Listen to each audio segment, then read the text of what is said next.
Welcome everyone. कैसे हैं आप सब? आई होप सब लोग बहुत अच्छे होंगे।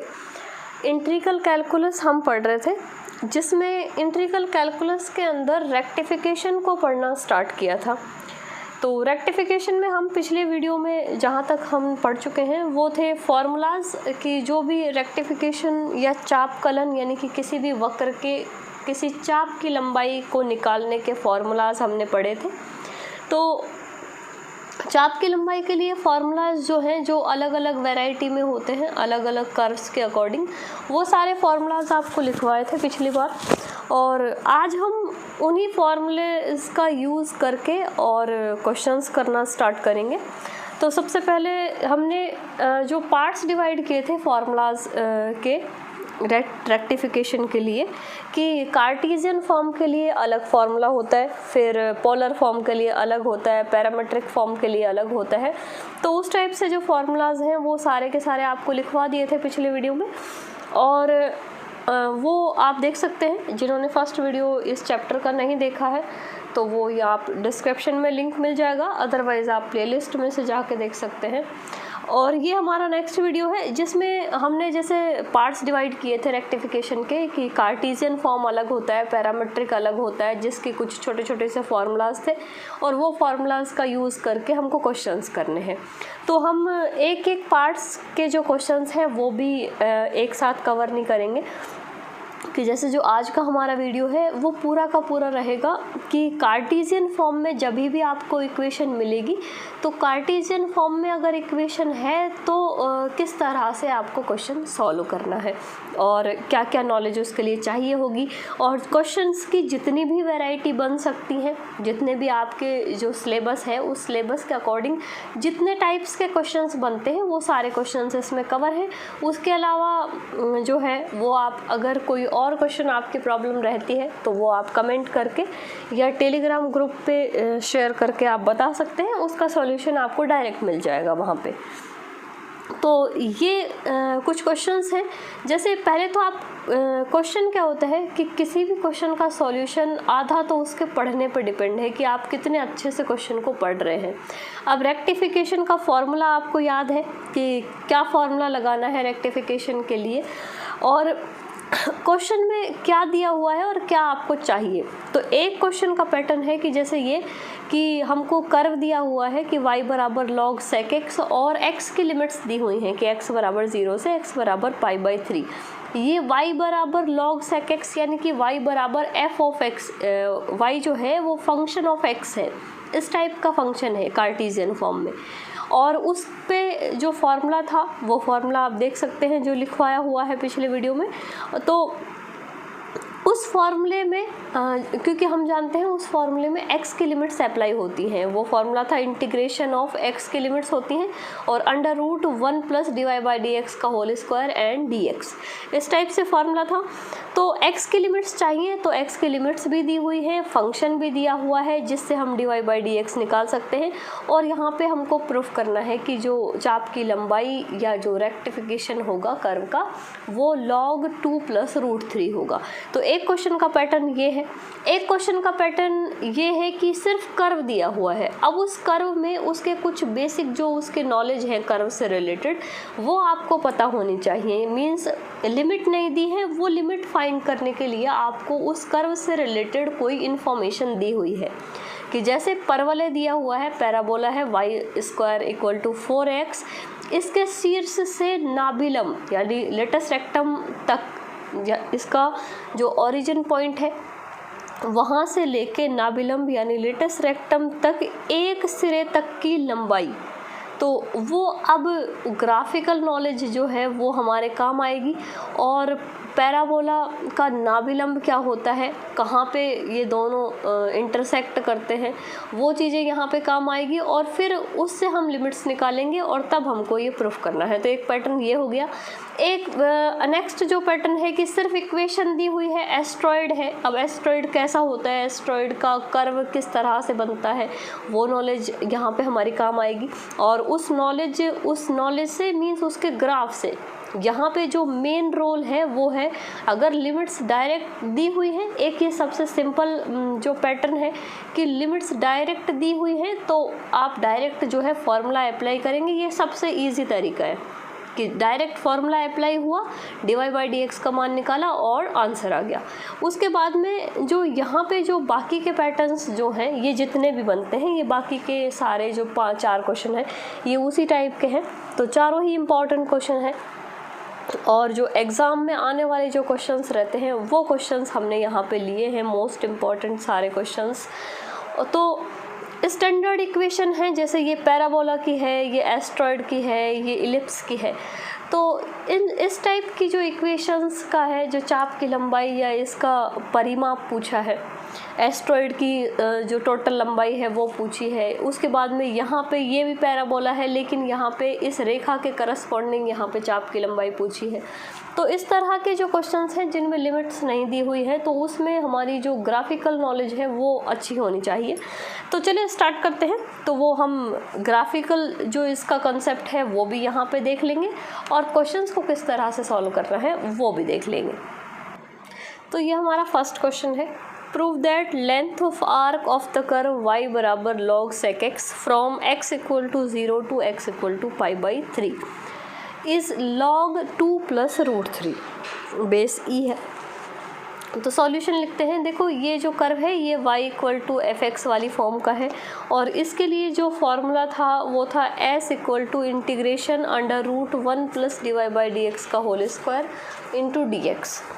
तो वो फार्मूला हम यूज़ करेंगे। उसके लिए हमको कार्टेशियन फॉर्म जब भी दिया होगा तो हमको dy/dx की ज़रूरत पड़ेगी। तो सॉल्यूशन लिखते हैं इसका कि given curve is y equal to log sec x, ये हमको कर्व दिया हुआ है और हमको चाहिए dy/dx। तो यहाँ पे हम इसको डिफरेंशिएट कर सकते हैं, differentiate with respect to x। तो x के सापेक्ष इसका डिफरेंशिएशन हम कर देंगे। तो यहाँ पे हमारे पास जो वैल्यू आएगी वो आएगी dy/dx equal to log x का जो डिफरेंशिएशन होता है वो 1/x यानी कि 1/sec x हो जाएगा और sec x का जो डिफरेंशिएशन होता है वो होता है sec x tan x। तो ये sec x से sec x हो जाएगा कैंसिल। तो dy/dx की वैल्यू आई हमारे पास यहाँ tan x, ये वैल्यू आ गई। तो हम लेंथ ऑफ आर्क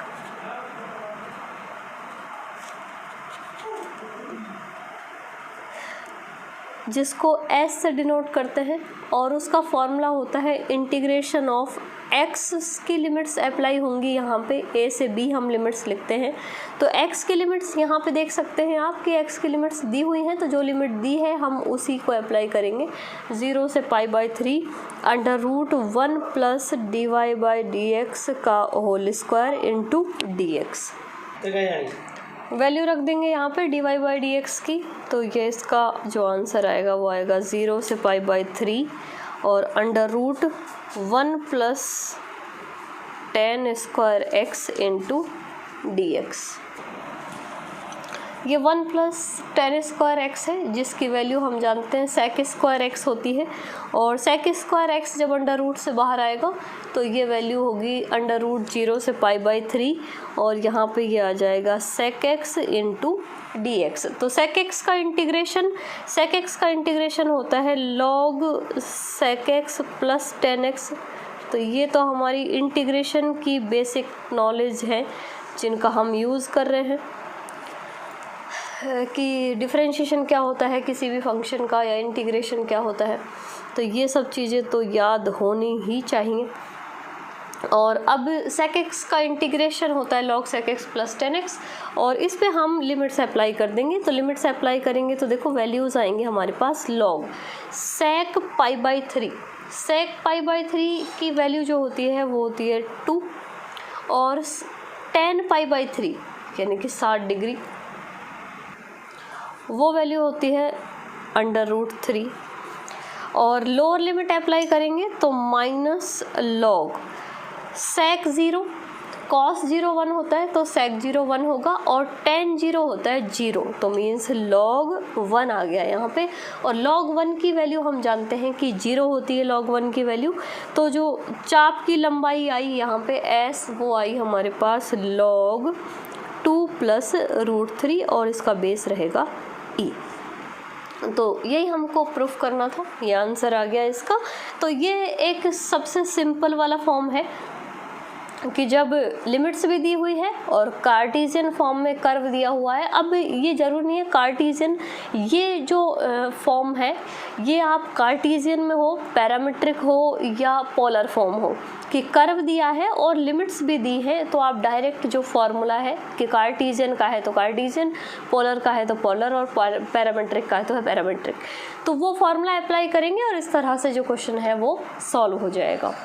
अब जो बाकी के जो कंसेप्ट जहाँ पे यूज़ होंगे वो हमारे नेक्स्ट क्वेश्चंस हैं, जिनमें नेक्स्ट क्वेश्चन है हमारा परवलय y² = 4x के शीर्ष से नाभिलंब के एक सिरे तक की लंबाई, कि कोई पैराबोला है y² = 4x, उसके शीर्ष यानी कि वर्टेक्स से नाभिलंब यानी रेटस लेक्टम तक के एक सिरे की लंबाई हमको चाहिए, मीन्स एक पार्ट की लंबाई। तो यहाँ पे कि नाभिलंब जो होता है ये पैराबोला है, y² = 4x, ये इसका इक्वेशन है, और इस तरह से जो इसका कर्व है वो ड्रॉ होता है। और इस पैराबोला में यहाँ पे एक बिंदु होता है, जैसे ये है a,0, a,0। तो ये इस जो ये a बिंदु है इसके लिए ये स्टैंडर्ड इक्वेशन है। इसमें a दूरी जो ये है ये यहाँ से नाभि की दूरी होती है, यानी नाभि के निर्देशांक होते हैं a,0। तो ये नाभि है, इस नाभि पर जो लंबवत रेखा बनती है उसको हम कहते हैं नाभि लंब। और तरह से ये जो हम पॉइंट्स मान सकते हैं कि L से L' ये जो है नाभिलंब है, और निर्देशांक जो होते हैं वो इस तरह से होते हैं कि a यानी x की जो दूरी है वो तो है a, और इसी लाइन पर अगर इस कर्व पे दूरी y की देखेंगे तो वो हो जाती है 2a। इस तरह से नाभिलंब की लंबाई तो होती है टोटल 4a होती है स्टैंडर्ड इक्वेशन के लिए। वो सारे जो पैराबोला के कंसेप्ट है, यहाँ पे हमको इतना पता होना चाहिए कि नाभि जो होती है उसके लंबवत रेखा नाभिलंब कहलाती है, और उस नाभिलंब के जो निर्देशांक हैं वो इस तरह से होते हैं कि जहाँ पे ये लाइन काटेगी वो a दूरी है, और कर्व पर वही दूरी यहाँ से जो नेक्स्ट जो दूसरा निर्देशांक है उसके करस्पॉन्डिंग वो डबल हो जाती है। तो ये हो गया x, ये हो गया y, एंड ये ओरिजिन या वर्टेक्स है, और इधर हो जाएगा x' और इधर हो जाएगा y'। अब हमको जो रिक्वायर्ड हमारी चाप की लंबाई या लेंथ ऑफ आर्क है वो है ये कि वर्टेक्स के एक पॉइंट वर्टेक्स से लेके और लेटस रेक्टम तक, और वो भी सिर्फ एक पार्ट की, तो वो दूरी हमको निकालनी है। उसके लिए हम जानते हैं कि ये हमारा इक्वेशन है, फॉर्म जानते हैं इसका कि y² = 4ax। अब आप चाहें, अब इसको इस तरह से हम लिख सकते हैं कि परवलय है ये y² = 4ax, और इसी को हम ऐसे भी लिख सकते हैं कि x जो है वो है y² = 4a। तो इसका जो पैटर्न बनेगा वो इस तरह से बन जाएगा, x = f(y), या x जो है वो जिसको हमने फंक्शन ऑफ y की फॉर्म में लिख दिया। आप इसको y = fx की फॉर्म में भी रख सकते हैं। वहाँ से हमको फिर यहाँ पे अंडर रूट लेना पड़ेगा, और अंडर रूट लेने के बाद में जो है वो कैलकुलेशन सॉल्व होगी। यहाँ पे क्योंकि y = fx का एक क्वेश्चन हो चुका है, तो x = fy में अगर कोई इक्वेशन है तो कैसे सॉल्व होगी वो भी आपका क्लियर हो जाएगा यहाँ पे। और ये जो क्वेश्चन है वो दोनों तरीके से हो सकता है। इसको हम करेंगे x = fy वाले तरीके से कि यहाँ पे x जो है वो फंक्शन ऑफ y की फॉर्म में दिया हुआ है। तो यहाँ पे हम लिख सकते हैं इसको कि डिफरेंशिएट या अवकलन करने पर, अवकलन किसके सापेक्ष, y के सापेक्ष, तो अवकलन करने पर अवकलन करेंगे तो यहाँ पे आएगा dx अपॉन dy, क्योंकि यहाँ पे फंक्शन ऑफ y की फॉर्म में हमने इसको लिखा है तो y के सापेक्ष ही इसका अवकलन करेंगे या डिफरेंशिएशन करेंगे। तो y के सापेक्ष करेंगे तो 1/4a कांस्टेंट है और y स्क्वायर का हो जाएगा 2y/4a, यानी कि y/2a। ये 2 कैंसिल हो गया, ये हो गई इक्वेशन नंबर 1। और एक ये भी इक्वेशन इम्पॉर्टेंट है, इसको a नाम दे देते हैं हम। और अब हम निकालेंगे चाप की लंबाई। तो जो फॉर्मूला हमने पिछले क्वेश्चन में यूज़ किया है वही फॉर्मूला हम यहाँ यूज़ करेंगे। बस फ़र्क क्या है कि अब की बार 1 + dx अपॉन dy का होल स्क्वायर लिखेंगे, क्योंकि यहाँ पे जो फंक्शन हमने माना है वो x = f(y) की फॉर्म में माना है। और इंटीग्रेशन भी होगा वो dy यानी y के रेस्पेक्ट में होगा। तो जिसके रेस्पेक्ट में इंटीग्रेशन होता है उसी की लिमिट्स अप्लाई होती हैं। लिमिट्स कैसे अप्लाई होंगी कि लिमिट्स का जो पॉइंट है वो है यहाँ से लेके यहाँ तक। तो यहाँ पे y का मान इस वर्टेक्स पॉइंट पर या ओरिजिन पॉइंट पर y का मान क्या है, यहाँ ओरिजिन पे तो दोनों पॉइंट 0 0 होते हैं, ये जानते हैं हम। तो y की वैल्यू भी क्या होगी 0। यहाँ पे एक सिरे तक लेना है सिर्फ, अगर दूसरे सिरे तक भी लेना होता तो हम इसी इंटीग्रेशन की वैल्यू निकालते, लेकिन उसको डबल कर देते मान को, कि जितनी लंबाई यह है उतनी ही लंबाई ये है। अभी सिर्फ हमको एक सिरे तक पूछा है, अगर दोनों सिरे तक पूछा जाता तो हम उसको डबल कर देते। वो क्वेश्चन आपको ध्यान रखना है। इस टाइप का भी एक क्वेश्चन है, एक अनसॉल्व्ड है एक सॉल्व्ड है, कि एक में सिर्फ एक सिरे तक पूछी है और एक में संपूर्ण लंबाई पूछी है, तो वो ध्यान रखेंगे।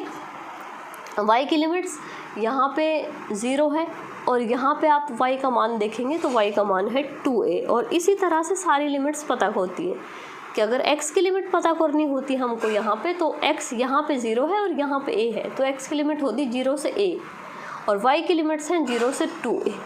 तो जिसकी लिमिट चाहिए उसी का मान देखेंगे हम निर्देशांक में। और अब हमको सिर्फ वैल्यूज़ रखनी है, तो वैल्यूज़ रखेंगे x = 0 to 2a और √1 + dx dy का मान है y स्क्वायर करना है तो y²/4a²। डायरेक्ट हमने वैल्यूज़ अप्लाई कर दी। और dy इसको भी हम सॉल्व कर लेंगे, तो एलशियम लेके बाहर निकाल सकते हैं। ये आ जाएगा 1/2a इंटीग्रेशन 0 to 2a। ये बन गया यहाँ पे y² + 4a² इंटू dy। ये एक स्टैंडर्ड फार्मूला है इंटीग्रेशन का, जिससे हम डायरेक्ट वैल्यू रख सकते हैं। तो ये 1/2a, चाहो तो फार्मूला लिख सकते हैं कि integration of x² + a² into dx। ये फार्मूला हम अप्लाई करेंगे, जिसका मान होता है x/2 √x² + a², और इसी के साथ कंटिन्यू में plus a²/2 log x + √x² + a², जो ब्रैकेट में है वही आएगा सेम। तो ये फॉर्मूला अप्लाई करेंगे और मान रखेंगे हम। तो x नहीं है, x की जगह वेरिएबल है हमारे पास y, तो y/2 √ जो ब्रैकेट के अंदर है सेम टू सेम वही का वही हमको वापस से लिखना है। तो वो आ जाएगा y² + 4a²। फिर a²/2 यानी कि कांस्टेंट वाला नंबर। कांस्टेंट क्या है 4a², तो इसको लिख देंगे और अपॉन में लगा देंगे 2। फिर log x, तो x नहीं है y है, और प्लस √ के अंदर जो फंक्शन है वो का वो y² + 4a²। ये ब्रैकेट क्लोज और ये बाहर वाला ब्रैकेट क्लोज। ये फार्मूला हमने अप्लाई किया है, इसलिए इस फार्मूले को लिख देते हैं साइड में। मान रखते हैं, देखो यहाँ से ये 1/2a y/2 √ और इस पे लिमिट्स अप्लाई होंगी 0 से 2a। तो y² + 4a², यहाँ से ये रह जाएगा 2a², डिवाइड कर देंगे हम इसको, और ये बनेगा log y + √ y² + 4a² और यहाँ पे ये ब्रैकेट भी क्लोज। अब हम लिमिट्स अप्लाई करेंगे 0 से 2a। तो लिमिट्स अप्लाई करेंगे, देखो ये कांस्टेंट है, ये बाहर ही रहेगा। पहले हम अपर लिमिट अप्लाई करेंगे, तो जब अपर लिमिट अप्लाई करेंगे तो ये आएगा 2a/2, यानी कि a 2 से 2 कैंसिल हो जाएगा। और वाई स्क्वायर की जगह लिखेंगे 2a का होल स्क्वायर, यानी 4a² बनेगा। 4a² और 4a², 8a² हो गए। 8a² का मतलब है 2√2a, ये बनेगा। और चाहो तो एक बार 8a² लिख सकते हो इसको, अदरवाइज़ हम सॉल्व करके भी लिख सकते हैं। प्लस 2a² लॉग y की जगह आएगा 2a, यहाँ पे हम रखेंगे तो ये वापस से 2√2a बनेगा। 8a² बनेगा अंडर रूट के अंदर और 2√2a बनेगा, और ये ब्रैकेट क्लोज हो जाएगा। अब हम लोअर लिमिट से अप्लाई करेंगे। जब लोअर लिमिट से अप्लाई करेंगे तो यहाँ पे हम रखेंगे y की जगह 0, और 0 रखते ही ये पूरा जो मान है वो हो जाएगा 0।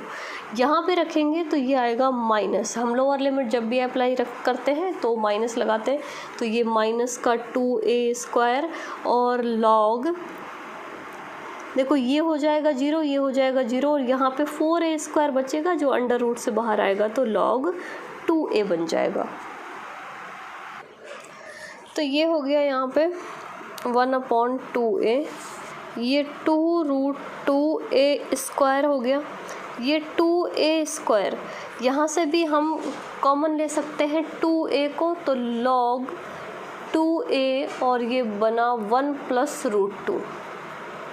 2a कॉमन आएगा, यहाँ पे ये 2a कॉमन, यहाँ बचा 1 और यहाँ बचा √2, तो 1 + √2, और यहाँ पे ये -2 है, और इसमें हम माइनस में लिखें, माइनस वाली चीज़ को ही हम अपॉन में लिख सकते हैं, क्योंकि इसके आगे भी 2a² कॉमन आ जाएगा, बचेगा ये लॉग ये वाला, और इसके बाद में ये है, तो माइनस वाली फॉर्म हमेशा ही अपॉन में चली जाती है, तो ये हो जाएगा /2a इस तरह से। और अब हम यहाँ पे इसको जो है अंदर मल्टीप्लाई कर देंगे 1/2a को, तो ये बनेगा यहाँ पे 2 से 2 कैंसिल हो जाएगा, a से a, तो a√2 प्लस यहाँ पे 2 से 2 कैंसिल, a से a कैंसिल, तो a बचेगा। इस 2a से ये 2a कैंसिल हो जाएगा और बचेगा a log 1 + √2, जिसको हम यहाँ a को कॉमन ले सकते हैं, तो ये बनेगा √2 + log 1 + √2। ये इसका फाइनल आंसर है, और यही हमको प्रूफ भी करना था। तो इस तरह से ये परवलय में एक शीर्ष से नाभिलंब तक के चाप की लंबाई है, और इसी में अगर ये पूरा पूछा है कि यहाँ पे दोनों पार्ट्स पूछे हैं कि दोनों सिरों तक की लंबाई पूछी है, एक सिरे से और दूसरे सिरे तक चाप की लंबाई, तो हम लिमिट्स माइनस, यहाँ पे जो नंबर्स होते हैं वो यहाँ पे निर्देशांक होते हैं a, -2a, तो -2a से 2a रख सकते हैं हम जब लिमिट से अप्लाई करेंगे। अगर यही क्वेश्चन पूरा होता कि एक सिरे से दूसरे सिरे तक चाप की लंबाई बताइए नाभिलंब में, तो हम क्या करते, जो लिमिट्स है वो दो तरीके हैं कि इस यहाँ से यहाँ तक के अप्लाई करते, 2 से मल्टीप्लाई कर देते, या लिमिट अप्लाई करते हम -2a से +2a तक। तो -2a से +2a तक लिमिट अप्लाई करते तो भी हम उसको आधी कर सकते हैं उसी रूल से कि इवन फंक्शन बनता। तो इस तरह से जो है ये दोनों टाइप के जो क्वेश्चन हैं वो सॉल्व हो जाएंगे आपके, और ये 2 क्वेश्चन हमारे सॉल्व हो गए। बाकी बचे ये 3 क्वेश्चन, एस्ट्रॉयड, दीर्घवृत्त और परवलय। ये तीनों क्वेश्चंस के लिए आप नेक्स्ट वीडियो देखिए। नेक्स्ट वीडियो में आपको इन तीनों क्वेश्चंस के सॉल्यूशन जो है वो मिल जाएंगे।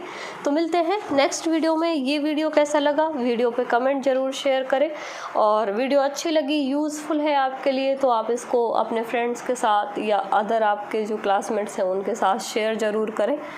मिलते हैं नेक्स्ट वीडियो में।